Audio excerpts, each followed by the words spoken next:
Toujours dans la série des Absolutes, l'autre Absolute que j'ai terminé puisque j'ai fait un truc sur Absolute, Batman, que j'ai fait aussi sur Patreon là. L'autre que j'ai décidé de faire, c'est celui de Absolute Superman. Absolute Superman aussi qui est toujours dans le même, univers Absolute qui est là depuis 1 an et tout. Je m'étais dit aussi qu'il fallait un peu que je voie un peu comment ça se passe un peu là-bas avec cette histoire, c'est alternative et mature de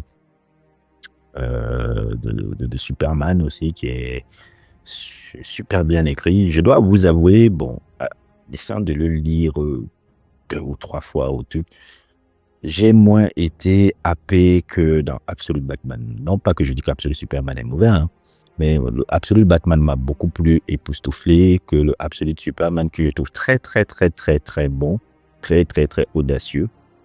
Euh, Très intéressant dans son approche, mais j'ai un peu été, j'ai un peu du mal avec l'aspect science-fiction, truc, même si c'est vraiment bien écrit, hein. C'est une belle réécriture du personnage, je trouve.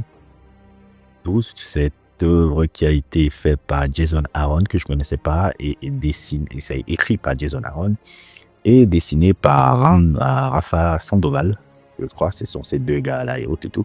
Et dans cet univers un peu de Absolute Superman, on suit pas Clark Kent, mais Kal-El, parce que il a son nom d'abord de Kryptonien, Kal-El et tout, qui suit un peu l'évolution de Kal-El d'abord sur Krypton et tout, parce que Kal-El ici a grandi d'abord sur Krypton, de l'âge de 0 jusqu'à 11 ans, 12 ans et autres et tout.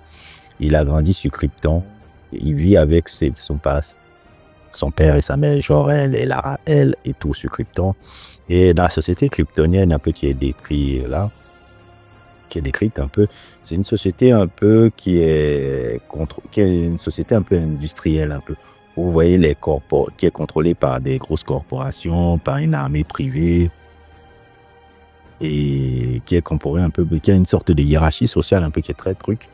Et les scientifiques un peu d'un certain renom sont ceux qui ont la classe sociale haute, et les scientifiques et la famille L, la famille de Kal-El, elle est un peu dans elle est un peu dans la société un peu des ingénieurs. Les ingénieurs un peu, les trucs qui travaillent dans le métal, qui sont dans le truc, sont plus ou moins la société prolétaire un peu de Krypton.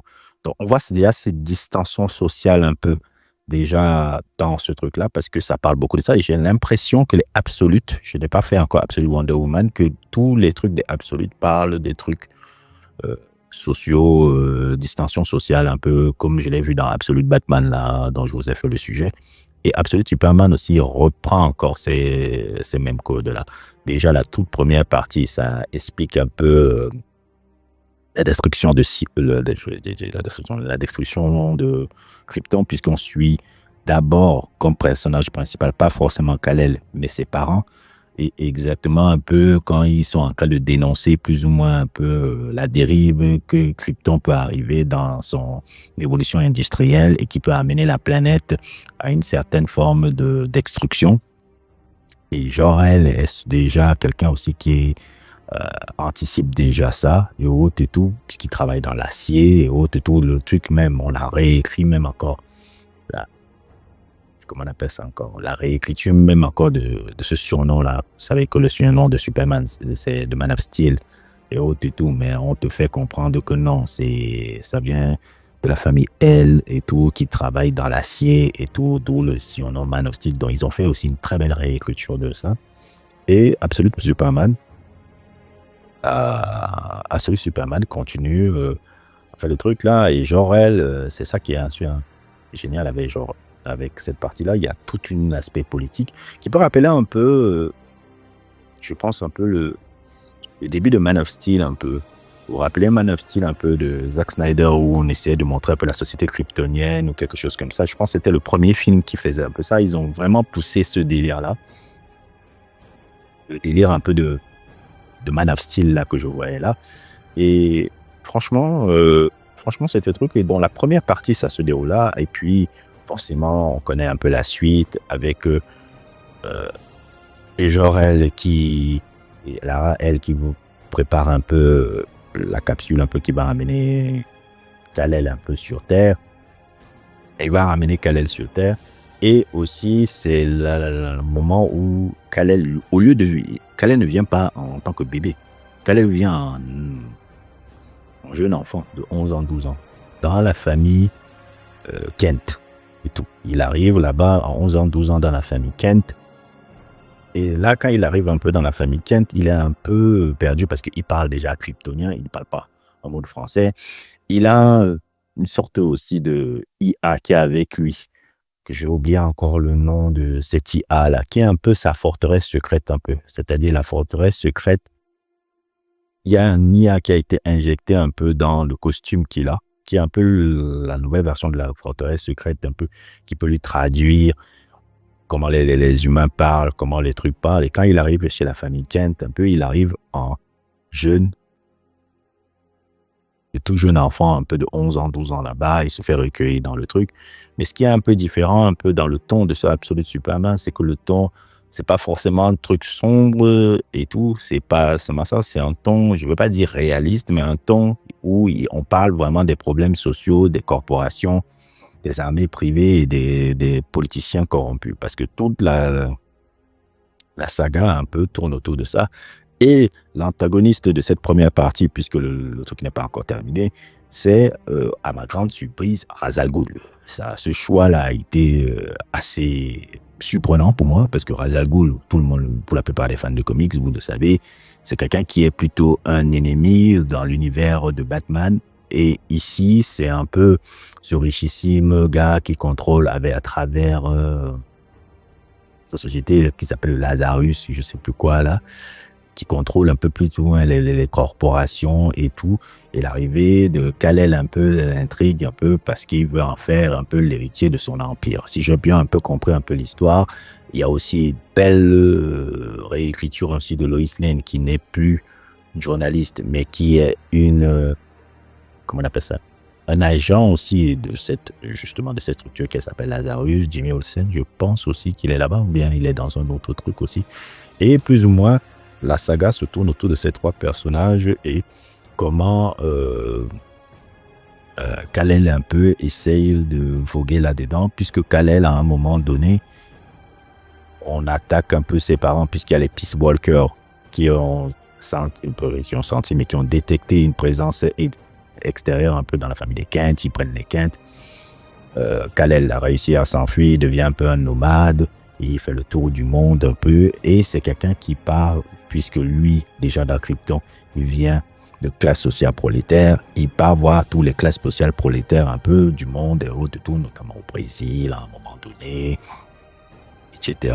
Et tout, c'est pour ça que je trouve que c'est un Superman particulier, parce que c'est un Superman qui a un propos très social encore. Et ça, c'est très truc, un Superman qui essaie de s'interposer contre la politique qu'il voit, la corruption qu'il voit et autres et tout. Un Superman pas sombre, mais un Superman qui est beaucoup plus réaliste et qui, dans son réalisme, ne perd pas le semblant de positivité qu'il veut amener dans le monde. C'est ça que j'aime beaucoup aimer quand même là-dedans. C'est-à-dire que souvent, je déteste souvent des versions, par exemple la version Injustice, là, où ils ont fait un Dark Superman, un Superman qui est un méchant, je sais pas quoi là. Donc là, ils ont fait complètement l'inverse. Ils gardent vraiment l'essence de Superman, mais dans un contexte hyper réaliste et hyper, je dirais pas hyper réaliste, mais hyper dans notre réalité en fait. Et je trouve ça que c'est vraiment, vraiment fabuleux. C'est vraiment fabuleux un peu. Et ça, c'est une œuvre qui aussi va marquer son temps. Maintenant, c'est vrai que moi, j'ai été moins hypé que sur Absolute Batman parce que j'aime les choses qui renvoient au cinéma noir. Là, c'était vraiment un truc qui rappelle vraiment beaucoup de science-fiction, etc. C'était vraiment un aspect science-fiction qui est le truc là-bas, une sorte un peu, je dirais, de Man of Steel, mais bien fait, quoi, je sais pas. Et l'aspect science-fiction, là, ouais, l'écriture est bonne et le truc, mais ça m'a un peu rebuté, je dois vous avouer. Mais j'ai bien aimé, la construction sociale un peu, de l'ennemi Ra's al Ghul qui est devenu un ennemi, très convaincant dans cette saga-là, puisque dans les premiers arcs, c'est lui l'ennemi. On va voir maintenant comment ça se passe un peu dans les prochains arcs. Je ne veux pas trop vous spoiler, mais Absolute Superman est vraiment, vraiment, je le trouve vraiment fantastique dans la structure qu'il amène, par la dans cet univers absolu, hein. Et tout, et tout. Et moi, j'ai beaucoup aimé. J'ai vraiment, vraiment beaucoup aimé. Je verrai un peu la suite encore. Si la saga n'est pas terminée, on a eu 16 tomes. Il y en a encore beaucoup, beaucoup qui doivent arriver après. Je pense qu'il y a un tome qui doit sortir le 3 mars, à un moment donné, puisqu'on doit voir un peu comment il a récupéré la famille Kent, la ferme de la famille Kent, finalement, etc., etc. Bref, on verra ça et autres et tout. En tout cas, n'hésitez pas à le regarder, n'hésitez pas à liker, n'hésitez pas à vous abonner et à plus pour d'autres aventures.